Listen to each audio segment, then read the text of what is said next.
आखिर भगवान कृष्ण की मृत्यु के बाद ऐसा क्या हुआ कि द्वारका शहर आज समुद्र में है? और भगवान कृष्ण की मृत्यु के बाद उनकी पत्नियां और बच्चे कहां गए? क्या आप जानते हैं समुद्र में 300 फीट नीचे डूबी भगवान कृष्ण की नगरी द्वारका के होंगे दर्शन? मगर कब और कैसे? चलिए जानते हैं इस वीडियो में। दोस्तों, क्या आपको पता है कि महाभारत के अनुसार जब श्री कृष्ण ने कंस का वध किया तब जरासंध ने भगवान कृष्ण और यादव वंशियों का नामो निशान मिटाने की ठान ली और मौका मिलते ही वह बार बार मथुरा और वहां के लोगों पर लगातार आक्रमण करता रहा। अब जब बार बार ऐसे खतरा बढ़ने लगा तब भगवान श्री कृष्ण ने मथुरा को छोड़ने का निर्णय लिया और मथुरा छोड़कर उन्होंने एक नया शहर बसाया जिसका नाम था द्वारका, और भगवान कृष्ण द्वारका ही रहते थे।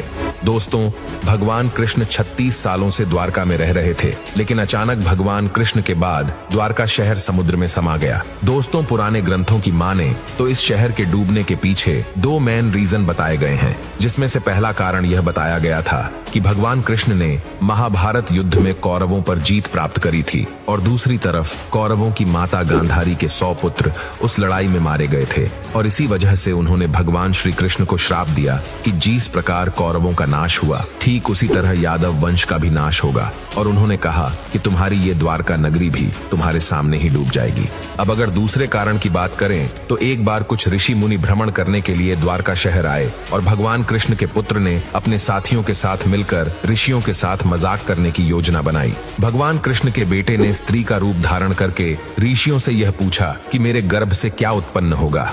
अब इसके बाद जब ऋषियों ने देखा कि यह हमारा अपमान कर रहे हैं तो उन्होंने गुस्से में आकर बोल दिया कि यह पुत्र एक लोहे का मूसल उत्पन्न करेगा और भगवान कृष्ण और बलराम को छोड़कर बाकी सब लोगों पर उस मूसल का प्रभाव होगा।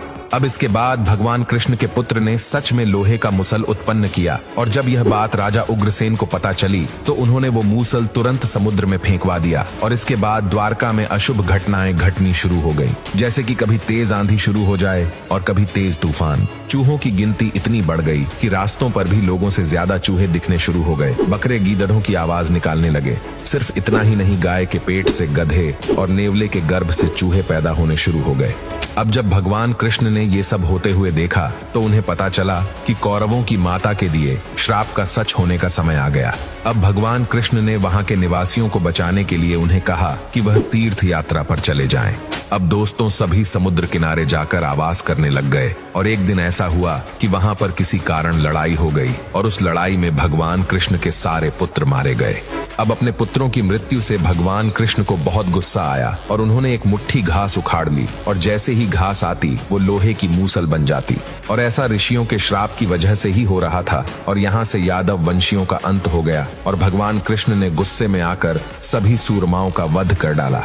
अब इसके बाद भगवान ने अपने दोस्त से कहा कि वो जल्दी से जाकर अर्जुन को ले आए और उसे सारी घटना के बारे में बता दे ताकि वो सारे गांव वालों को एक सुरक्षित जगह ले जाएं। अब इसके बाद जब भगवान कृष्ण जंगल में अपने भाई बलराम के पास गए तो बलराम जी समाधि में लीन थे और अचानक से उनके मुंह से एक सफेद रंग का सांप निकला और समुद्र में चला गया। वो कोई साधारण सांप नहीं था क्योंकि उसके बहुत सारे सर थे। अब कुछ देर बाद बलराम ने अपने शरीर को त्याग दिया। अब भगवान कृष्ण जंगल में कौरवों की मां के श्राप के बारे में चिंतन करने लगे और तभी वहां पर एक शिकारी आ पहुंचा और उसे दूर से ऐसा लगा कि वहां कोई हिरन है और उसने बाण चला दिया। लेकिन जब वो आगे बढ़ा तो देखा कि वहां तो भगवान कृष्ण थे। अब भगवान कृष्ण तो इसके बाद नहीं रहे और दूसरी तरफ जब अर्जुन द्वारका पहुंचे तब भगवान कृष्ण के पिता ने अर्जुन को बताया कि अब ये शहर डूबने वाला है। अब इसके बाद अर्जुन वहां से सभी निवासियों को मंत्रियों की मदद से इंद्रप्रस्थ की सुरक्षित जगह ले गए, लेकिन उनके वहां से जाने से पहले भगवान कृष्ण के पिता ने प्राण त्याग दिए और अगले ही दिन सोने से सजी द्वारका नगरी समुद्र में डूब गई।